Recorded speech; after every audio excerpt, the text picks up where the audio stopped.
Hi hello friends, welcome to my channel. ఈరోజైతే ఇంకొక simple model అండి. ఇది కుచ్చులు ఎలా చేయాలనేది లాస్ట్ వీడియోలో చూపించాను కదా.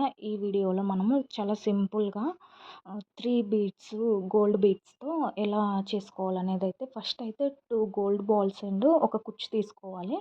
తీసుకున్న తర్వాత సెకండ్ బాల్లో నుంచి నిడిల్ అనేది తీయాలి. చూడండి, చూపిస్తున్నాను కదా, ఈ విధంగా అయితే తీయాలన్నమాట. నెక్స్ట్ ఇంకొక గోల్డ్ బాల్ తీసుకొని మనకి వి షేప్ వచ్చేలాగా చూసుకోవాలి. కొంచెం ఇది చాలా సింపుల్ అండ్ ఈజీగా అయిపోతుందండి. ఎవరైనా కానీ స్టిచ్ చేసుకోవచ్చు. కుచ్చులు అనేది మనం నేర్చుకుంటే ఇలాంటి సింపుల్ మోడల్స్ అయితే మనం ఈజీగా తొందరగా చేసుకోవచ్చండి. ఎవరికైనా కావాలి, రిక్వైర్మెంట్ ఏమన్నా ఉన్నా స్క్రీన్ మీద నెంబర్ ఇస్తాను, దానికైతే వాట్సాప్ చేయండి. థ్రెడ్ బ్యాంగిల్స్ కూడా మన దగ్గర అవైలబుల్ ఉన్నాయి. ఏమైనా డౌట్స్ ఉన్నా కూడా కామెంట్ చేయండి, రిప్లై ఇస్తాను. Thank you for the watching my video. Please follow my channel.